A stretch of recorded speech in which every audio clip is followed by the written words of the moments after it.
संसारी व्यक्ति दाल में नमक नहीं है ये चिंता भी सहन नहीं कर पाता। संसारी व्यक्ति को रोटी पकी नहीं है, दाल में नमक नहीं है, रात में बेड कंफर्टेबल नहीं है, पत्नी अनुकूल नहीं है, पति अनुकूल नहीं है, ये सब चीजें भी संसारी व्यक्ति सहन नहीं कर पाता। लेकिन वैष्णव भक्त जो होता है ना, वो बड़े से बड़े पहाड़ को भी सहन कर लेता है विपत्ति के। ये हम तो केवल ये समझाना चाहते हैं, उद्देश्य केवल इतना है कि सब समझ जाओ भाई, ये जन्म अंतिम हो, ये जीवन अंतिम हो। ठाकुर जी प्रतीक्षा कर रहे हैं हमारी। हम लोग यहां अपनी मर्जी से आते हैं पृथ्वी पर। एक प्रसंग आता है श्रीमद् भागवत में कि दो पक्षी हैं, एक परमात्मा एक जीवात्मा, और जीवात्मा रूपी परमात्मा रूपी पक्षी दोनों वैकुंठ रूपी घोंसले से जब पृथ्वी की ओर देखते हैं तो जीवात्मा रूपी पक्षी परमात्मा रूपी पक्षी से कहता है कि ये कितना सुंदर है, इस पृथ्वी पर पहाड़ तो देखो, यहाँ की नदियां तो देखो, सरोवर कुंड तो देखो, यहाँ के मार्ग तो देखो, ये कितना सुंदर है। और फिर जब वो पृथ्वी देखते देखते, अरे यहाँ के लोगों को देखो, कोई किसी की माँ है, कोई किसी के पिता हैं, यहाँ पर बहन है, भाई हैं, परिवार है, ये कितना अच्छा है ना संसार। तब परमात्मा कहते हैं देखने में अच्छा लग रहा है नहीं। तब जीवात्मा कहता है मैं एक बार घूम के आ जाऊं, एक बार। ठाकुर जी कहते हैं नहीं, तू मेरे पास ही रहे। तब जीवात्मा कहता है एक बार जाऊंगा, बस आ जाऊंगा ना वापस। ठाकुर जी बोले तू नहीं आ पाएगा, ये इतना खतरनाक है संसार, इसमें घुस तो जाता है व्यक्ति, निकल नहीं पाता। निकलने के लिए मेरे नाम का ही आश्रय लेना पड़ता है। बोले मैं लूंगा ना, मैं तो आपसे बहुत प्रेम करता हूं, बस मैं देखूंगा, थोड़ी देर घूम करके फिर आपका नाम का आश्रय लेके आ जाऊंगा। ठाकुर जी बोले देख जिद मत कर, बोले एक बार जाने दो। तो ठाकुर जी कहते हैं जाओ, पर आ जाना, ठीक है। हम तब के निकले हैं वहां से, अभी तक नहीं गए। मैं आपके सामने बैठा हूं, आप मेरे सामने बैठे हो, इस बात का प्रमाण है कि हम अभी तक ठाकुर जी के पास गए नहीं। कब से घूम रहे हैं यहीं पर। बीच बीच में ठाकुर जी संदेश भेजते हैं,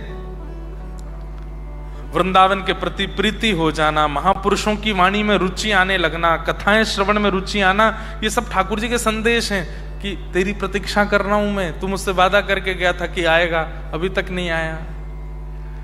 अच्छा, ठाकुर जी हमको 84 लाख में नहीं घुमाते, हम अपने ही कर्मों से घूमते रहते हैं। व्यवस्था ऐसी ठाकुर जी ने कर्म बंधन की बनाई है कि ठाकुर जी चाह करके भी हमको नहीं निकाल पाते।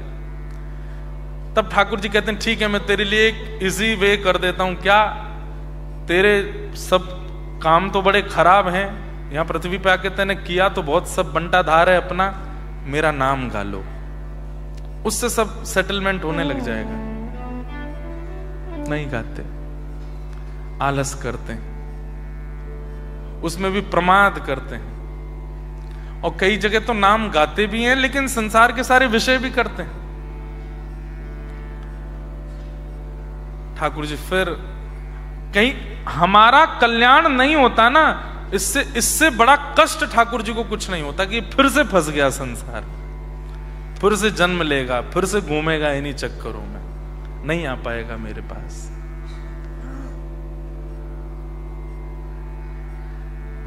इसलिए खूब भजन करो, खूब ठाकुर जी का स्मरण करो, और बस निकल लीजिए यहां से, नहीं आना हमें यहां दोबारा। यह संसार सकल जग झूठा, झूठा कुल नाता।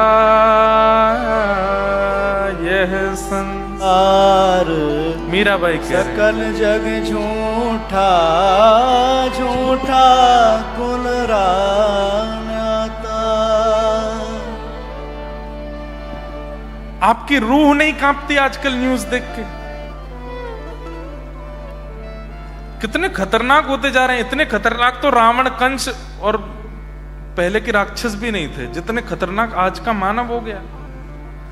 अभी सुनने में आया कि एक पत्नी ने अपने पति को मार के अपने बाथरूम में ही गाड़ दिया, ऊपर से उस पर सीमेंट डाल दिया और 45 दिन तक वही बाथरूम यूज कर रही है, किसी घर को नहीं पता। 45 दिन बाद फिर पुलिस को कैसे तैसे पता चली तो पूछा कहां है तुम्हारे पति, बोलते मार दिया। मार दिया? कहां मारा है, शव बताओ। तब बोली यही है घर में। घर में? घर के लोग सब चौंक गए, कहां घर में?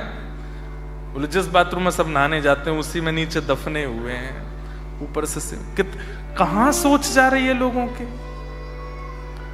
मुझे कभी कभी अपने आप पर संशय होता है, हम इतनी कथा कर रहे हैं, कथाओं में हजारों की भीड़ आ रही है, लेकिन परिवर्तन के नाम पर कुछ नहीं हो रहा। इसलिए कभी कभी तो मन आने लगता है कि ये सब कथाएं अपने ऊपर ही लागू कर लो।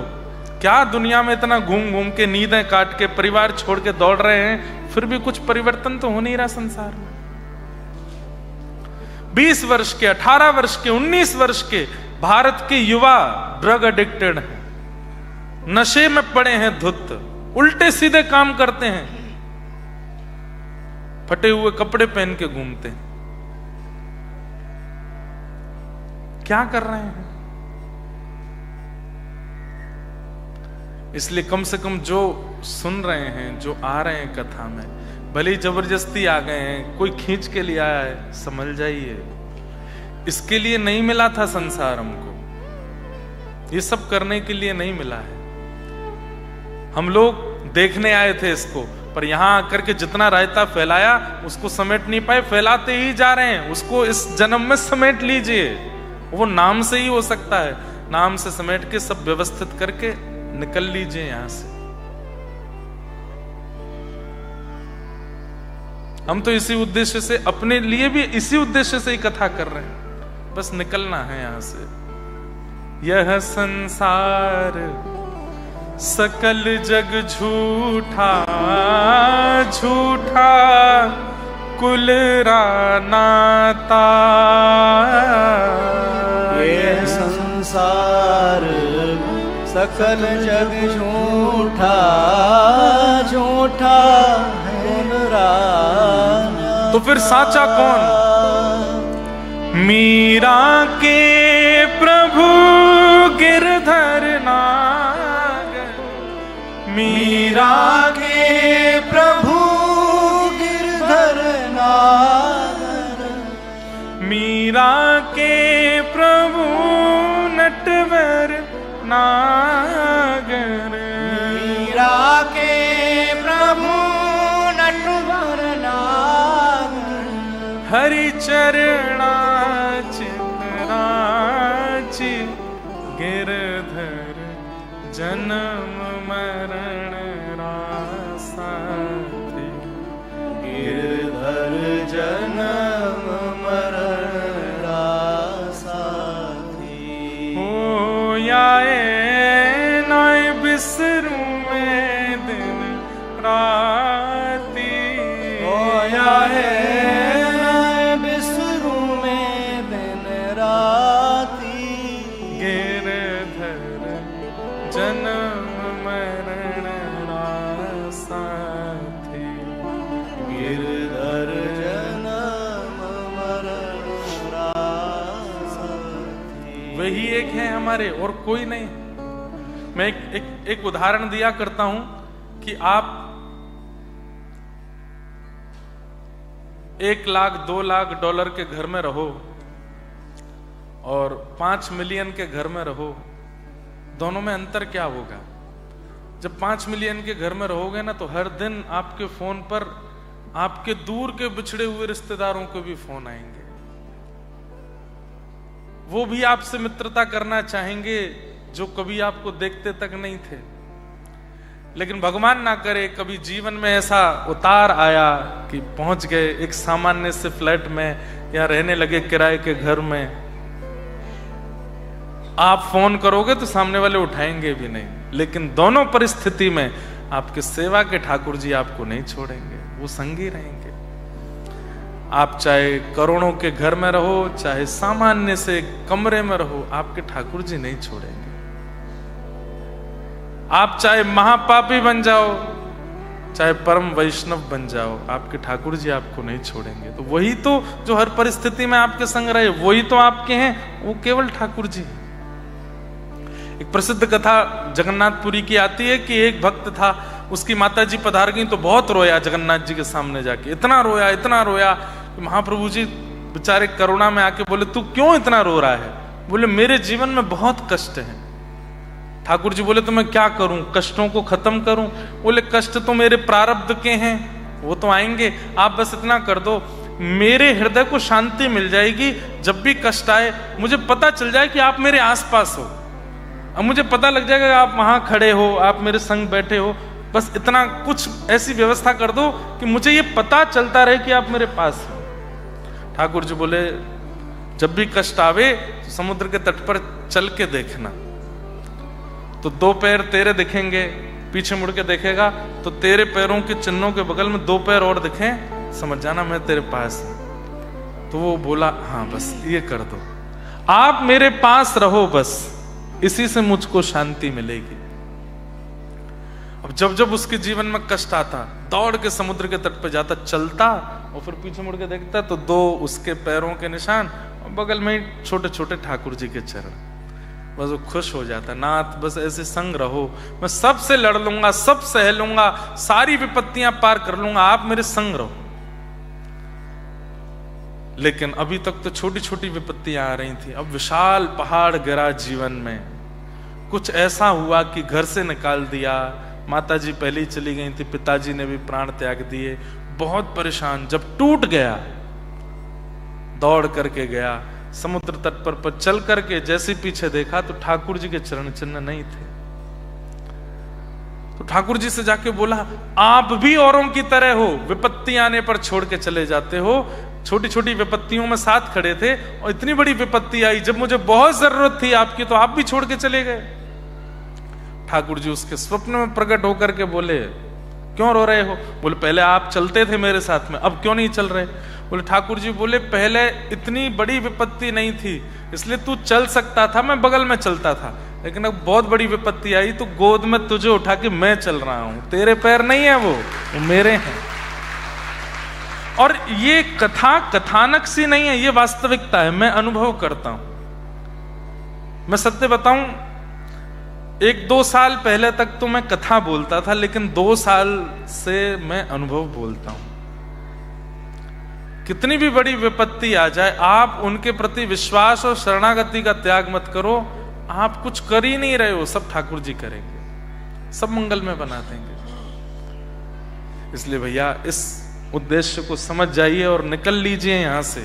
खूब भजन करो ठाकुर जी का, खूब कथा सुना करो।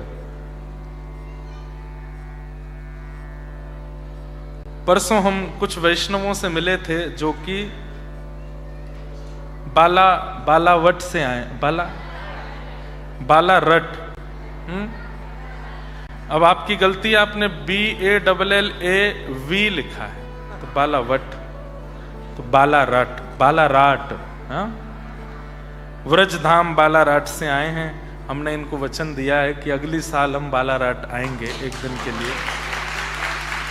और शंकर जी, सुमित जी इतना अच्छा काम कर रहे हैं। ये लोग क्या करते हैं पता है?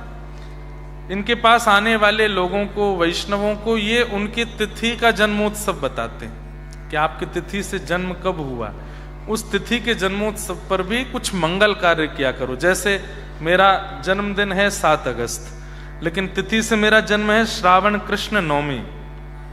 2 पक्ष होते हैं हमारे यहाँ, कृष्ण पक्ष और शुक्ल पक्ष। ध्यान से सुनना, जब पूर्णिमा से चंद्रमा अमावस्या की ओर जाता है उसको कृष्ण पक्ष कहते हैं, और अमावस्या से जब चंद्रमा पूर्णिमा की ओर चलता है उन 15 दिनों को शुक्ल पक्ष कहते हैं। हम सब लोग शुक्ल कृष्ण पक्ष में ही जन्म लेते हैं। उसमें फिर तिथियां हैं, द्वितीया, तृतीया, चतुर्थी, पंचमी, षष्ठी, सप्तमी, अष्टमी, नवमी, दसवीं, एकादशी, द्वादशी, त्रयोदशी, चतुर्दशी और पूर्णिमा या फिर अमावस्या। व्यक्ति को अपनी तिथि से जन्मोत्सव मनाना चाहिए, उससे दीर्घायु होता है।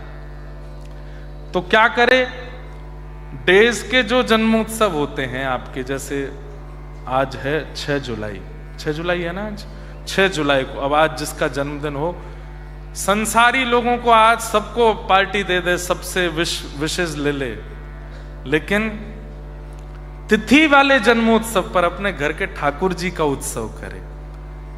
उस दिन ठाकुर जी को, आपकी भाषा में कहें तो ठाकुर जी को पार्टी दो, ठाकुर जी के लिए बढ़िया पकवान बनाओ, ठाकुर जी का, तो वो सबको तिथि बता। तिथि वैसे आप भी ढूंढ सकते हो, आप अपना डाल के गूगल पर चेक कर लो, मेरे जन्मदिन पर और इस साल में कौन सी तिथि थी, तो तिथि निकल के आएगी। उस तिथि को याद रखना, उस तिथि पर अपना जन्मोत्सव मनाओ। और दूसरा आप लोग काम करते हैं कि सबको पितृ क्रिया सिखाते हैं। जो पूर्वज हमारे जा चुके हैं पृथ्वी से, श्राद्ध पक्षों में उन पितरों का तर्पण आदि कैसे करना चाहिए। एक बात कहूं, बुरा नहीं मानिएगा, विदेशों में, केवल ऑस्ट्रेलिया नहीं, विदेशों में मैं जहां भी गया हूं, लोग जो डिप्रेशन, उनके मुख पर जो ये उदासी सी छाई रहती, सबके नहीं, कई लोगों के, बच्चे नहीं सुनते, बच्चों का दिमाग बिल्कुल 10-12 साल तक तो कंट्रोल में रहते हैं, पर 16 के बाद यहाँ के बच्चे कंट्रोल नहीं रहते। हम भी घरों में जाते हैं तो माता पिता प्रणाम करो, जब ओके,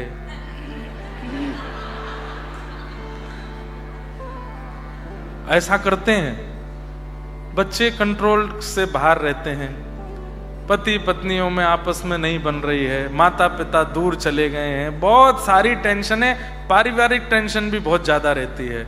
और इतना ज्यादा ये बच्चे, कई बार यहाँ पर जन्म होता है तो कई सारी बीमारियों से युक्त रहते हैं, और भी बहुत कुछ होता है। ये सब क्या है, ये सब पितृ दोष है। हम पितृ क्रिया नहीं करते, इसलिए ये सब दोष हमारे ऊपर आ जाते हैं। अच्छा, कभी भी ये नहीं सोचना कि पितृ आपको दोष देते हैं ना, पितृ तो छतरी लेके खड़े रहते हैं आपके ऊपर। ठाकुर जी से कहते हैं मेरा बेटा है, मेरी बहू है, मेरा परिवार है, नाथ इस पर कृपा बनाए रखना।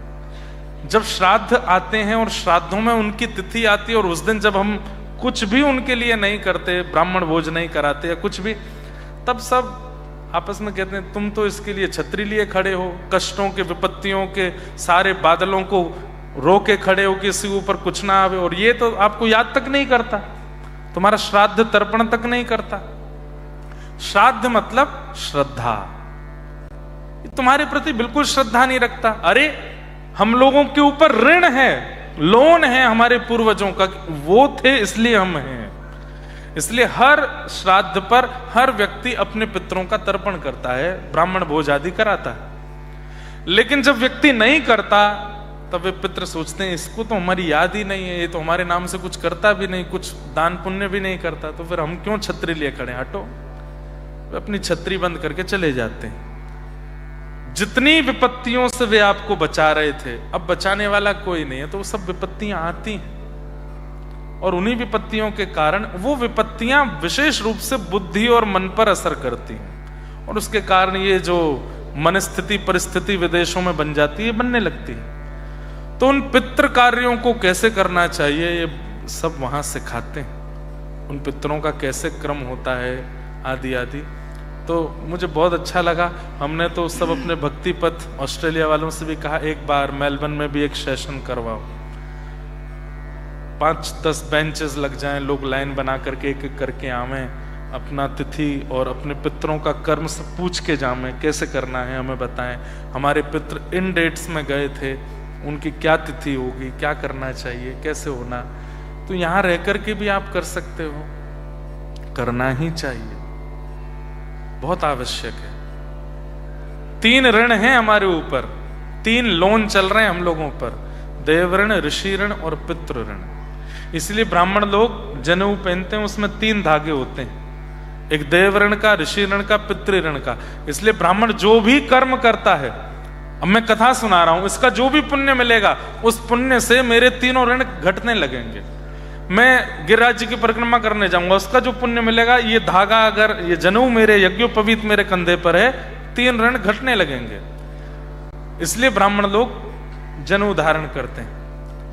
ताकि वो जीवन में फिर जो भी पुण्य कर्म करते हैं उससे उनका ऋण चुकने लगता है। लेकिन सब लोग जनेऊ धारण नहीं करते, यज्ञोपवीत नहीं पहनते, तो वो केवल श्राद्ध दिनों में अपने देवताओं का भाव रखें। श्राद्ध से याद आया, एक लीला सुना देते हैं, आज विश्राम है कथा का। हमारे व्रजमंडल में साल भर उत्सव चलते हैं। जनवरी में मकर संक्रांति से शुरू होगा, वसंत पंचमी आएगी, 40 दिन की होली चलती है। होली के बाद में भी फिर उत्सव चलते रहते हैं। आजकल रथ यात्रा की तैयारी चल रही है, स्नान पूर्णिमा निकल के गई है। दुनिया भर, भारतवर्ष में पूरे सब जगह ठाकुर जी रथ में बैठ जाएंगे, रथ यात्रा करेंगे। रथ यात्रा के बाद फिर जन्माष्टमी की तैयारी, फिर राधाष्टमी की तैयारी, फिर शरद पूर्णिमा की तैयारी, आदि आदि कुछ ना कुछ उत्सव चलते रहते हैं। केवल 15 दिन ऐसे हैं जब कोई उत्सव नहीं होता। कब? श्राद्ध के दिनों में। क्यों?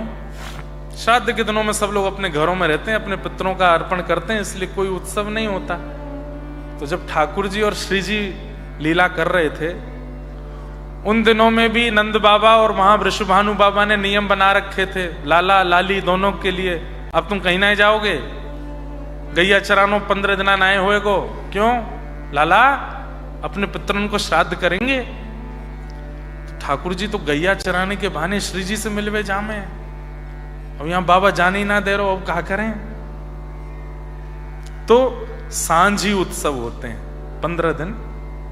जो लोग वृंदावन जाते रहते उनको पता होगी सांझी किसे कहते हैं। जल के ऊपर, पानी के ऊपर रंगोली जैसी बनाई जाती है। पानी के ऊपर परात में पानी भर के उस पर रंगोली बनाते हैं और उसमें ठाकुर जी की कोई लीला बनाई जाती है। क्योंकि श्याम सुंदर मिलने नहीं आ रहे हैं और यहां किशोरी जी नहीं मिल रही हैं, तो वहां दूर बैठी हुई किशोरी जी, यहां दूर बैठे श्याम सुंदर, दोनों आपस में यहां ग्वाल बाल सांझी बना के लाला को सुख देते हैं, वहां सखियां सब सांझी बना के श्री जी को सुख देते हैं। तो एक बार ठाकुर जी एक श्यामा सखी बन के जाते हैं और अपने आप को बहुत सुंदर सांझी बनावे वारी बतामे बरसाने गए। वहां जाकर के ललता विशाखा तिके, मुंह पे बहुत जोर की सांझी बनानी आवे, बनवाए लो। तब सांझी बनाते हैं। तो किशोरी जी उनकी सांझी बनाते हुए देख के कहे, मैं अरे सखी तू मुंह को सिखाए दे। तो ठाकुर जी कहें आओ बैठो, और उनके हाथ से सांझी बनवाते हैं। तो सांझी में ठाकुर जी की लीला प्रकट करते हैं। कई लीलाएं। एक लीला आती है कि किशोरी जी और उनकी जो अष्ट सखियां हैं ना, वे सब लगभग एक जैसी ही हैं देखने में। किशोरी जी की सुंदरता तो अद्भुत है ही, पर ललता विशाखा आदि सखियां भी कम नहीं है। यदि कभी किशोरी जी जैसा श्रृंगार ललता जी कर लेती हैं, विशाखा जी कर लेती हैं, या अन्य सखियां कर लेती हैं, तो कई बार तो वृषभानु बाबा और कीर्ति मैया ललिता जी को ही किशोरी जी मान लेते हैं। अरे किशोरी जी आओ गोदी में बैठो। तब ललिता जी कहते हैं मैं ललिता हूं। अच्छा, बिल्कुल एक जैसी लगती हैं, नेत्र भी एक जैसे हैं, कान भी एक जैसे हैं, नासिका भी एक जैसी, बस श्रृंगार विशेष श्री जी का होता है और श्री जी के रूप में प्रधानता स्वभाव की है। लोग सुंदर तो बहुत होते हैं, आंखें सुंदर होती हैं, नाक सुंदर होते हैं, स्किन सुंदर होती है, त्वचा बढ़िया होती है, शरीर बढ़िया होता है, पर स्वभाव अच्छा नहीं होता। पर हमारी किशोरी जी की पहचान स्वभाव से होती है। उनके स्वभाव, कितना सुंदर स्वभाव है। सहज स्वभाव पढ़ो, ध्रुवदास जी गाते हैं। नवल किशोरी जो को सहज स्वभाव पढ़ो। सहज, ये पद याद होना चाहिए आपको। इस पद से किशोरी जी की पहचान होगी। सहज स्वभाव, सहज मतलब डाउन टू अर्थ। कल मुझे किसी ने लिख के दिया था, महाराज जी गुलाम खां का चरित्र सुनाइए। मैंने सुनाया था एक बार। कैसा स्वभाव है किशोरी जी का। एक गुलाम खान नाम के व्यक्ति बरसाने में जन्मे थे, वो मुसलमान, लेकिन सारंगी बजाना जानते थे, बहुत बढ़िया सारंगी बजाते थे। तो रोज श्री जी के मंदिर में जाते और वहां के ब्रजवासी जो समाज गाते थे वहीं गुलाब खां बैठते और सारंगी बजाते थे। उनके घर में एक पुत्री का जन्म हुआ। अब इतने साल श्री जी के मंदिर में सेवा की तो उन्होंने भी धर्म से उठ करके अपनी बेटी का नाम राधा ही रखा, गुलाब खान, और बेटी का नाम राधा। सत्य घटना है। कभी बरसाना जाओ तो पीली पोखर जाना, पीली पोखर के पास में चबूतरा है गुलाब खान का। तो गुलाब खान की बेटी हुई, नाम क्या रखा? राधा। बेटी जब धीरे धीरे बड़ी हो गई तो उसको लेके जाते, और वहीं समाज में जब वो सारंगी बजाते सब गाते तो बेटी भुजा उठा के वहां नृत्य करती थी, रोज नाचती थी। जब मैं कीर्तन गाता हूं तो यहाँ कई सारे बालक नृत्य करते हैं, पर एक भैया हैं वो अपनी छोटी सी लाली को ऐसे लेके नचाते हैं, और उनकी लाली जितनी देर कीर्तन चलता है ऐसे ही हाथ करके खड़ी रहती है।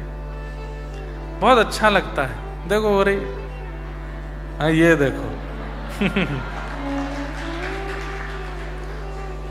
इसको जब जब उठाते हैं इसको पता है कि मुझे ताली बजानी है, हाथ ऐसे करना है। देखो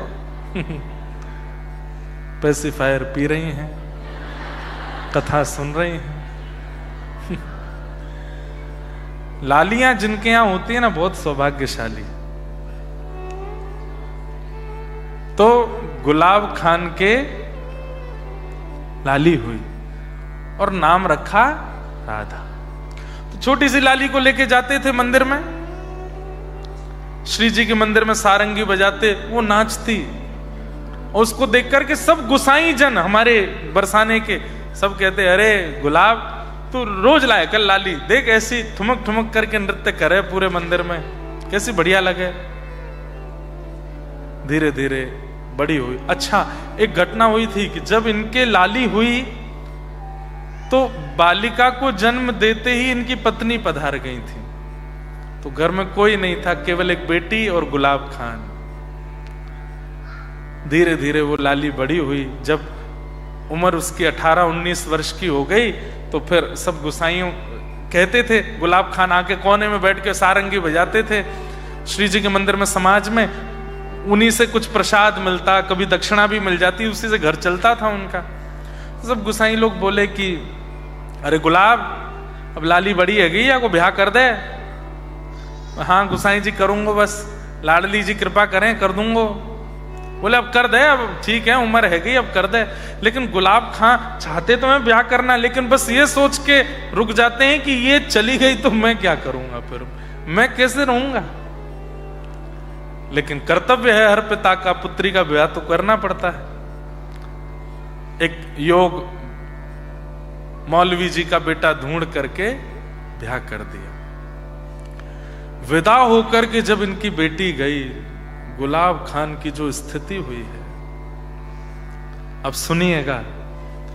व्यक्ति जब हंसकर के कीर्तन करता है ना, जब प्रसन्न मुद्रा में कीर्तन करता है तो ठाकुर जी केवल सुनते हैं, लेकिन व्यक्ति जब रोता है ना कीर्तन करते करते, कथा सुनते सुनते, नाम करते करते, तो ठाकुर जी बेचैन हो जाते हैं मिलने के लिए कि मैं जाऊं, ये रो क्यों रहा है। अरे भारत में आप सबके परिवार के लोग होंगे, कभी बात करते करते अगर रो जाते होंगे तो आप कहते होंगे ना, कल की फ्लाइट लेके आ रहे हैं हम, आप रो नहीं, हम आ जाते हैं आपके पास। ऐसे ही जब व्यक्ति कथा सुनता है, कीर्तन करता है या नाम जप करता है और रो जाता है ना, तो ठाकुर जी भी यही कहते हैं, कहाँ है गरुण जी मेरे, आओ जल्दी लेके चलो इसके पास, रो रहा है, इतना क्यों भावुक हो रहा है। तो गुलाब खान आज तक तो राधा राधा बोलते थे बेटी के नाम से, थे वो नमाजी, अपना नमाज आदि सब करते थे, लेकिन बेटी का नाम राधा है तो कभी राधा जल ले आओ, राधा भोजन ले आओ, राधा चलो चल रहे हैं मंदिर चलेंगे, ऐसे ऐसे बोलते थे।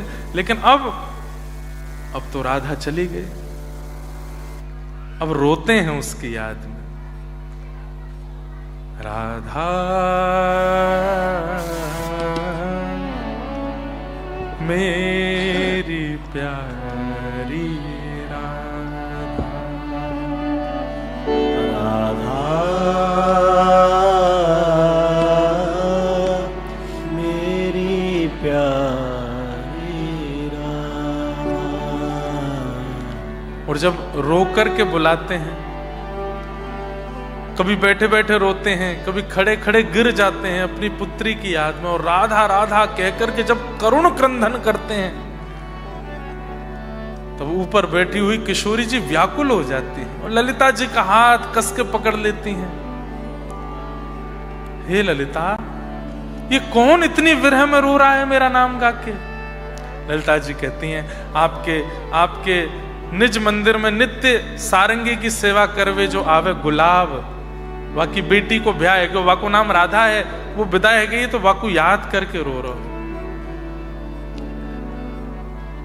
किशोरी जी बोली, क्या ये विरह उसकी बेटी को पता चल रहा है? उसके पिता इतने विरह में रो रहे हैं, वाकी बेटी को पता चल रही है? बोले नहीं, उसको कैसे पता चलेगी? किशोरी जी बोली, मुंह तो सहन नहीं है रोए। ललिता, मैं जाऊं या के पास? नहीं श्यामा जी, आप क्यों जाएंगे? ना मुंह तो सहन नहीं है रो, मैं जा रही हूं। और गुलाब की बेटी का रूप धारण करके किशोरी जी आ गई, और आकर के जैसे ही द्वार पर खड़ी हुई, अपनी पुत्री को देख करके दौड़ करके गुलाब ने हृदय से लगा लिया। अरे वो तो साक्षात स्वामिनी जी आई हैं, किशोरी जी आई हैं। अरे राधा, तू मुझ को छोड़ के मत जावे, चल तू यहीं आ जा। मेरी मती मर गई, तेरो ब्याह कर दियो। मैंने यूं तो सोची ना कि मैं तेरे बगैर कैसे रहूंगो। वैसे लाली, तू भी मेरे बगैर तो रहना पा रही ना? हाँ पिताजी, मैं भी नहीं रह पा रही। अब तू एक काम कर, यहीं रह जा, तू मेरे पास ही रह जा। मैं तेरे ससुराल में जाके कह दूंगा कि मोह ना करनो ब्याह, मेरी लाली तो मेरे पास रहेगी। तब किशोरी जी समझा रही हैं, पिताजी ऐसे अच्छा ना लगे, पूरे समाज में बात फैल जाएगी, कितनी गलत भावना है जाएगी। वैसे ही सब आपकी प्रजाति जाति के लोग आपसे नाराज रहे क्योंकि आप मंदिर में जाके सेवा करें। अब ये काम भी करोगे तो सब और नाराज रुष्ट रह जाएंगे, दुश्मनी बढ़ेगी। आप ऐसे मत करो लाली, मैं तो तेरे बगैर रह ना पाऊं, वाह को कहां निधान करूं, काउ देना प्राण चले जाएंगे मेरे। तो श्री किशोरी जी बोली, पिताजी मैं आपको वचन देके जा रही हूं, जब थोड़ी थोड़ी याद आवे तब तो नेक्स्ट सहेली हूं, लेकिन जब बहुत जोर की याद आवे ना तो भुजा उठा करके मेरा नाम बोलियो, राधा राधा राधा, मैं तुरंत आ जाऊंगी आपके पास। और ऐसा कहकर के किशोरी जी वहां से चली गई। अब गुलाब खान को जब थोड़ी बहुत याद आती तब तो सह लेते, लेकिन जब बहुत तीव्र याद आती, कभी अर्धरात्रि में आती, कभी दोपहर में आ जाती, तो बुलाते भुजा उठा करके, अरे लाली राधा, मुझको बहुत जोर से याद आ रही है, तू जल्दी आ जा। किशोरी जी मंदिर से दौड़ करके आती उनके पास, बुला रहे। इसलिए ध्रुवदास जी कह रहे हैं, सहज स्वभाव। इतना सहज कौन होता है, इतना सरल कौन होता है? सहज स्वभाव पर नवल किशोरी जो को, सहज स्वभाव पर नवल किशोरी जो को, मृदुता दयालुता कृपालुता की राशि है, मृदुता दयालुता कृपालुता की राशि। एक दिन ललिता विशाखा जी बोली, हे श्यामा जी, ये रोज बुलावे आपको, आप रोज चली जावे आपके पास। किशोरी जी बोली, मुंह को तो सुख मिले जावे में, मुंह को कष्ट ना होवे। हे श्यामाजू, हमको तो पीड़ा हुए, आप बीच में चली जामे और यहाँ रास की भूमिका रहवे, कभी निकुंज में बैठे हैं, कभी कुंज में, श्री श्याम सुंदर आए हूं मैं, और तभी ये गुलाब बुलावे, आप दौड़ के चली जामे। अब यहाँ को निधान करो, ऐसे रोज रोज नहीं जाओगी। तब किशोरी जी बोली, ठीक है। आज जब गुलाब ने बुलाया तो किशोरी जी गई और जाकर के बोली, पिताजी बहुत दिन है गए, आपने सारंगी नाए बजाई न एक बजा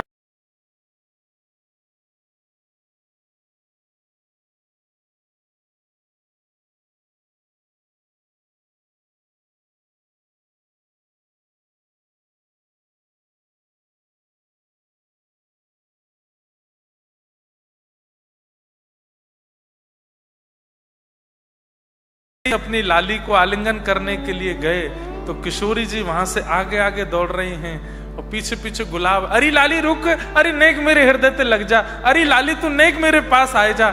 और ऐसा करते करते समय क्या हो रहा था, सुबह सुबह के 3:30-4 बज रहे थे। मंदिर में मंगला आरती होने वाली थी। श्री जी तो मंगला आरती के लिए जा रही हैं, पीछे पीछे गुलाब जा रहा है।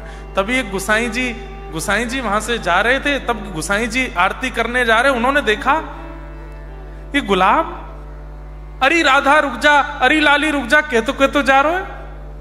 तो गुसाई जी ने आवाज लगाई, अरे गुलाब कहां भाजो जा रहे हो, अब तो मंदिर उनाए आवे, तेरी लाली को ब्याह हैगो, बाबड़ो हैगो, कौन के पीछे जा रहे है।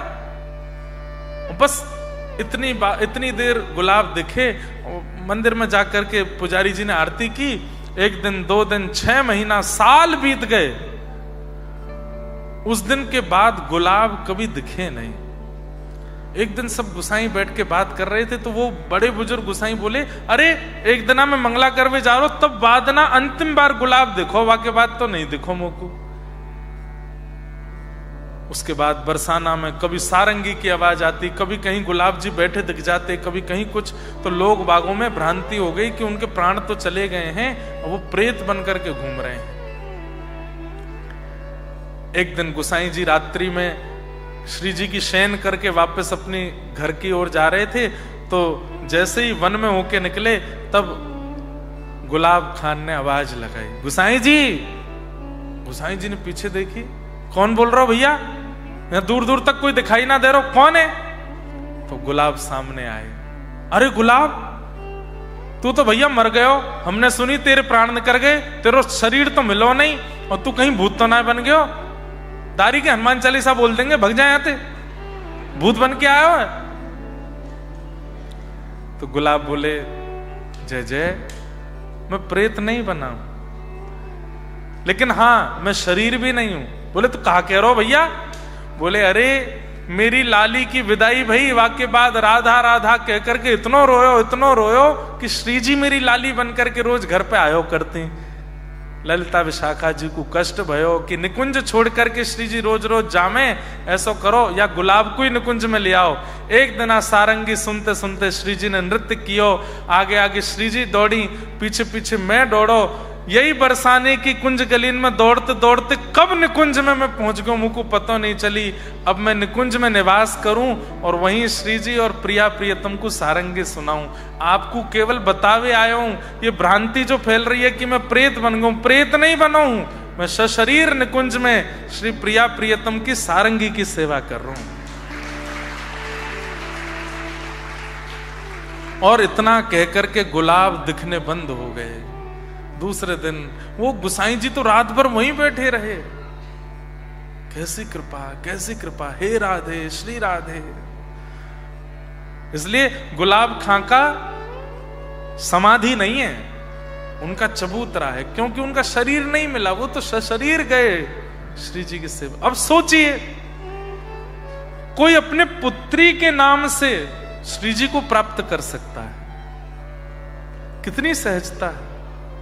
सहज स्वभाव पड़ नवल किशोरी जो को, सहज स्वभाव पर नवल किशोरी जो को, मृदुता दयालुता कृपालुता की राशि है। मृदुता दयालुता कृपालुता की राशि है। ने कहूँ नरिस कभी भूले हूँ न होत सखी, मैं कहूँ नरिस कभी भूल होत सखी, रहत प्रसन्न सदा ये मुख हासी है। रहत प्रसन्न सदा ये मुख हासी। अरे ललिता विशाखा सखियां तो कहती हैं कि हमारी श्री जी जब निकुंज में जाए में ना, तो ऐसा स्वभाव है हमारी प्रिया जी को कि चरणन के आगे आवे वारी चेंटा चेंटी भी मानव को आते देख भाग जाएं कि हम कहीं दब नहीं जाएं, लेकिन जब श्री जी चले ना तो चेंटा चेंटी लाइन लगा के खड़े रह जाएं कि अरे श्री जी आ रही हैं, इनके चरण पड़ जाएंगे। क्यों? क्योंकि इतने कोमल चरण है कि चरण धर भी देंगे तो ना मरेंगे हम। ऐसी हैं हमारी प्रिया जी। ऐसी सुकुमारी प्यारी लाल जी की प्राण प्यारी, ऐसी सुकुमारी प्यारी लाल जू की प्राण प्यारी। धन्य धन्य धन्य ते ही जिनके उपासी हैं, धन्य धन्य धन्य ते ही जिनके उपासी है। हित ध्रुव और सुख जहां लग देखियत, हित ध्रुव और सुख।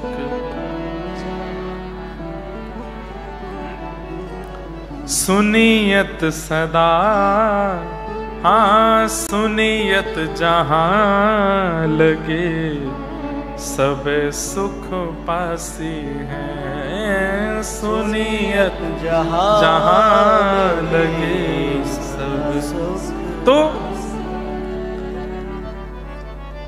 मैं नेत्र बंद करके कथा करूं, आप माइंड मत करना। जब ब्रज लीला होती है तो ऐसे ही कहने में सुख आता है। हमारी प्रिया जी की पहचान क्या है? कभी मान लो आपके नाम जप के प्रभाव से, आपकी निष्ठा के प्रभाव से, आपके विरह के प्रभाव से श्री जी के मन में आ गई कि यहाँ से मिलना है, और तभी विशाखा जी बोली नहीं आप बैठो, मैं मिलवे जरूर आए। कहा पता कि आप आई हो कि मैं? और कहीं विशाखा जी आ गई, कहीं ललिता जी आ गई। वैसे तो बड़ी बात यह भी है कि सखियां आ जाएं, लेकिन पहचानोगे कैसे कि श्री जी आई हैं? तो वो तो स्वभाव से ही पता चलेगी, उनके स्वभाव से ही जान सको। एक बार सब सखियों ने एक योजना बनाई और आज एक जैसी पोशाक, एक जैसो श्रृंगार, एक जैसी माला, एक जैसे काजल, एक जैसी लालिमा, एक जैसे कुंडल, एक जैसे कंठहार, एक जैसी चूड़ी, एक जैसी पायल, सब सखीन को और किशोरी जी को एक जैसा श्रृंगार। अरे महाराज जैसे श्रृंगार कियो तो ललिता, विशाखा, चंपकलता, चारुशिला सब आपस में एक दूसरे को देख करके कह रही हैं अरे श्यामाजू। बोले मैं श्यामाजू नहीं हूं, मैं तो इंदु लेखा हूं। अरे श्यामाजू, अरे मैं श्यामाजू नहीं हूं, मैं तो ललिता हूं। अरे श्यामाजू, अरे मैं विशाखा हूं। तब दूर खड़ी श्यामा जी मैं यहां बैठी हूं। आपस में सखी भी नहीं पहचान पा रही हैं कि किशोरी जी कहाँ हैं। तब ललिता विशाखा बोली अब आवे वो आनंद, आज श्याम सुंदर को आन दो। हे श्यामाजू आप बड़ी कहती रहें मेरे लाल जी तो मुझसे बहुत प्रेम करें, मेरे लाल जी तो मुझसे ऐसा स्नेह करें, आज आन दो इनको। अगर हम 9 में से 8 तो सखी हैं, 9वीं किशोरी जी, 9 में से इनने पहचान लियो कि किशोरी जी कौन है, तो हम सदा के लिए नतमस्तक रहेंगी। जब जब श्याम सुंदर आएंगे तब तब सिर झुका के उनको स्वागत किया करेंगे। किशोरी जी बोली मेरे श्याम सुंदर तो पहचान जाएंगे। ललिता जी बोली आप पक्ष मत लियो, आन दो, और जब आवेंगे तब हम देखेंगे। आहा, निकुंज में रास को समय भयो। बंधुओं रास रोज होता है ठाकुर जी का, आज भी होता है, नित्य ठाकुर जी का विहार रास चलता ही रहता है। हमें दिखता नहीं क्योंकि दृष्टि नहीं वैसी। क्यों पड़े हैं इतने महात्मा वृंदावन में? क्या मिल रहा है वृंदावन में? अनुभव होता है उस रास का। इतनी भीड़ में, इतनी चकाचौंध में, इतनी ज्यादा अव्यवस्था वृंदावन में हो रही है, लेकिन अब भी महात्मा छोड़ते नहीं वृंदावन को। एक क्षण चरण भार नहीं रखते। क्या है उस वृंदावन में? वो अनुभव होता है रास का। श्याम सुंदर अनुभव कराते हैं।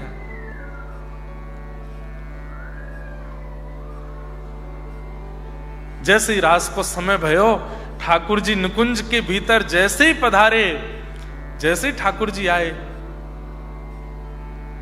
श्री राधे वृषभानुभूप तनये श्री कृष्ण पूर्णानने।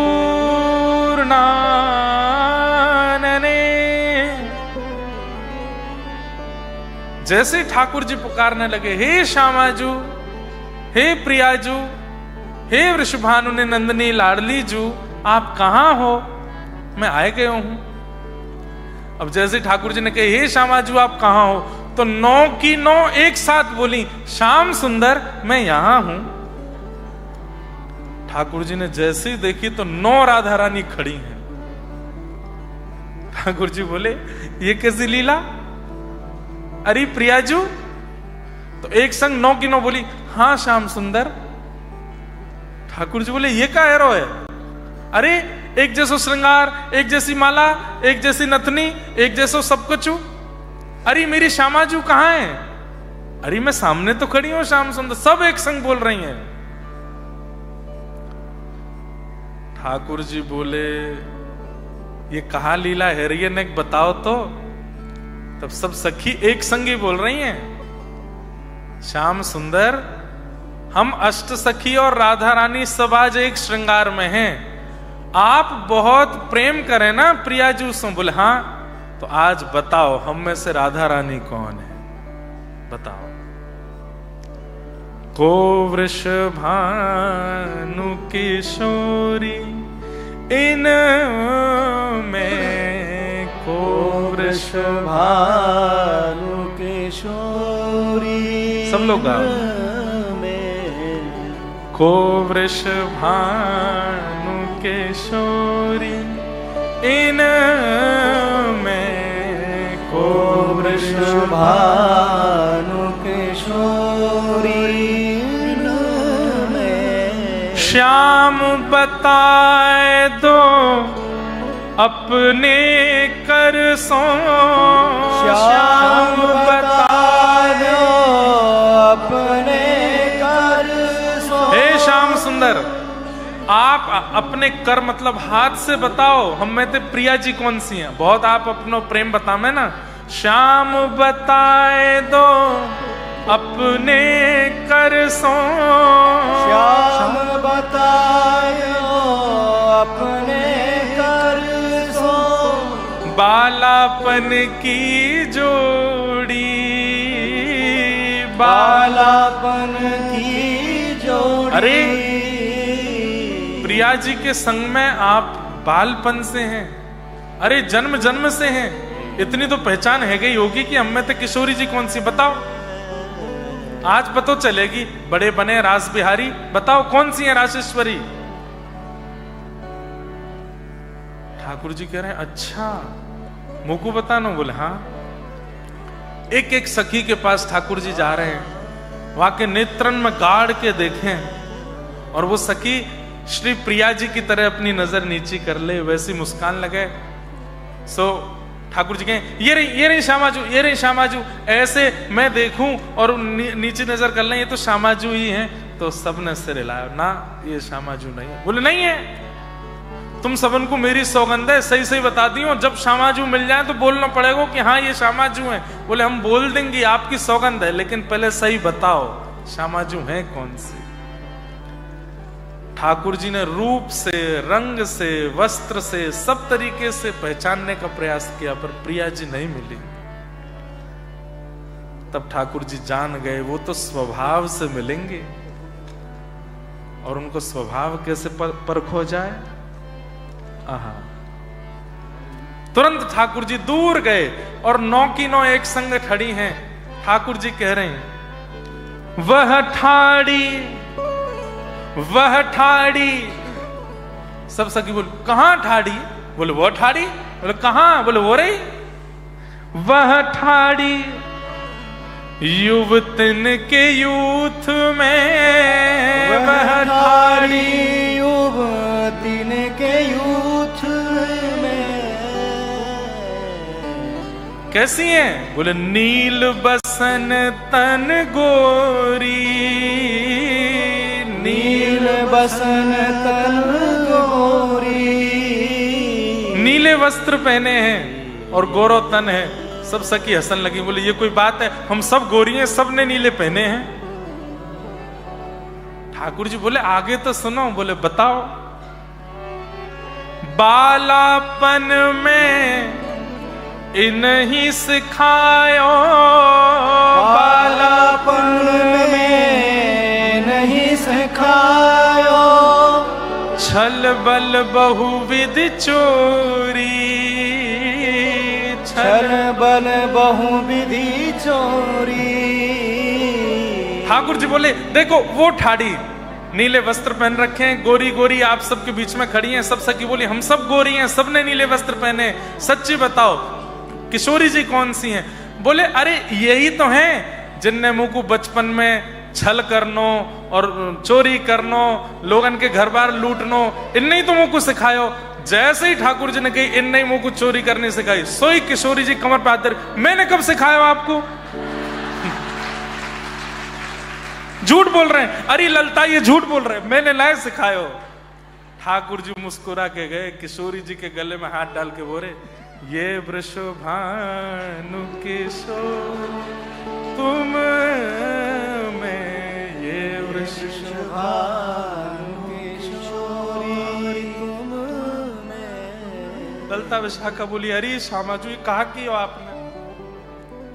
किशोरी जी सकुचाए गई, अरे मैंने जानबूझ के नहीं क्यों, ये झूठो आरोप लगा रहे। अरे वो तो करेंगे ही ऐसा कि आप बोलो। ठाकुर जी अगली पंक्ति में क्या कह रहे हैं?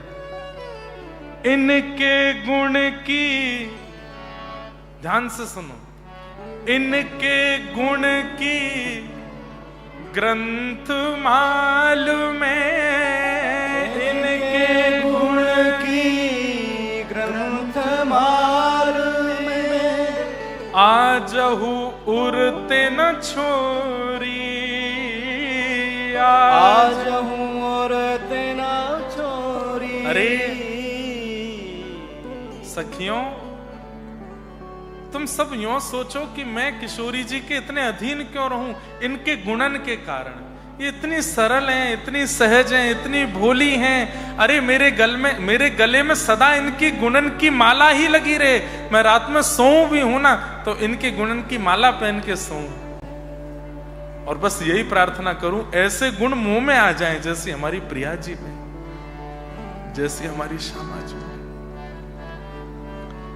सूरदास प्रभु तुम्हारे मिलन को, सूरदास प्रभु तुम्हारे मिलन को, जैसे पाट की डोरी, जैसे पाट की डोरी। इनमें ये वृषभानु किशोरी, इनमें ये वृषभानु किशोरी में। ऐसी हमारी प्रिया जी।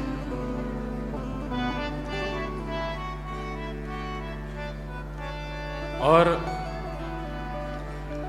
जब सब सखीन ने देख लियो कि श्याम सुंदर और श्री प्रिया जी एक है गए हैं,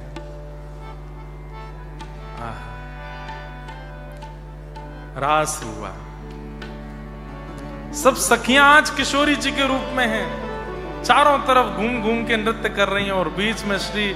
ऐसे रास में रोज एक लीला होती है बंधुओं। ये अभी एक लीला हमने सुनी, हर दिन एक नई लीला होती है, और उस लीला में हार जीत का खेल होता है। ठाकुर जी जीत जाते हैं, कभी किशोरी जी जीत जाती हैं, और जीत के बाद में फिर सब सखियां मिलके कुंज सजाती हैं और ठाकुर जी का प्रिया प्रियतम का नित्य विहार होता है।